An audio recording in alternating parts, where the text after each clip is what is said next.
Four takeaways from Joe Biden's address to Congress. The speech itself was hopeful in tone and ambitious in the scope of Joe Biden's proposal. Here are four takeaways. After 4 decades of seeking the nation's highest office, Joe Biden entered the presidency as a deadly pandemic. An economic crisis prevented him from doing any of the parts of the job that might typically be considered among its perks. He cannot review the troops, shake hands along a rope line, or host a state dinner for a visiting foreign leader. But on Wednesday night, Biden finally participated in one sanctified ritual of the presidency, addressing a joint session of Congress. The speech itself was hopeful in tone and ambitious in the scope of Biden's proposal. America is on the move again, the president said, acknowledging that he took office in the middle of the worst pandemic in a century, the worst economic crisis since the Great Depression, and what he called the worst attack on our democracy since the Civil War. History is made with two women on the dais. Nothing about Biden's speech looked like the annual address has in the past, with more brown chairs visible in the audience than masked faces. But the most arresting image of the night had nothing to do with the coronavirus precautions. For the first time in history, two women sat on the dais behind the presidential podium. Vice President Kamala Harris and Speaker Nancy Pelosi, in two seats of prominence, were a reminder of the cracks in the political glass ceilings and the changing face of the Democratic Party. Madam Speaker, Madam Vice President, Biden said. No president has ever said those words from this podium, and it's about time. Biden wants to be more than a transitional president. As a candidate, Biden pitched himself as a transitional candidate who was uniquely positioned to unite the country and beat Donald Trump, but who ultimately wanted to serve as a bridge to the next generation of Democratic leaders.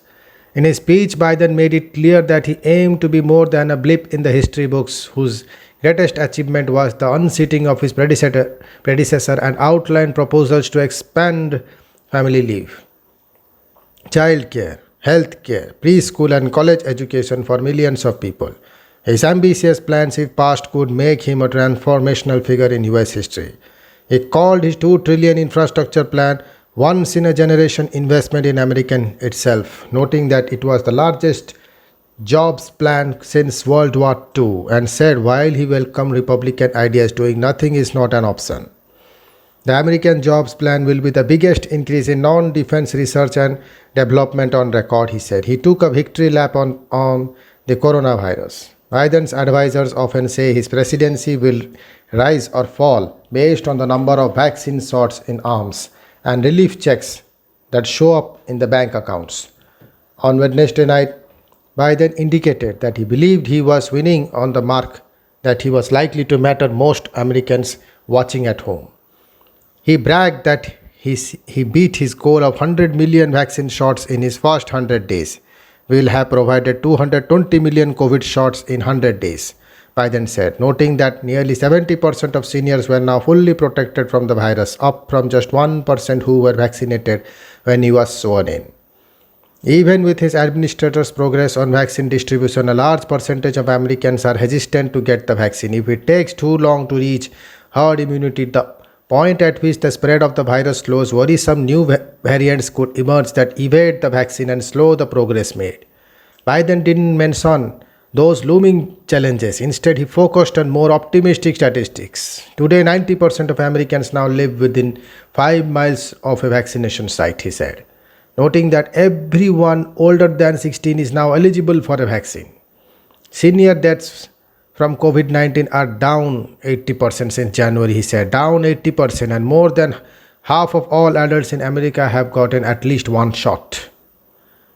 Senior Ted Cruz, Texas, appeared to sleep through some of Biden's speech, but he was awake to clap when the president referred to his decision to end the war in Afghanistan. Senior Mitt Romney, Utah, applauded when Biden said that clean energy will create jobs for America. As he left for House chambers, Biden smooched at length with senior Rob Portman, Ohio. There are some of the rare nods to bipartisanship during a night in which Republicans and Democrats continue to talk past each other, addressing different realities and different audiences.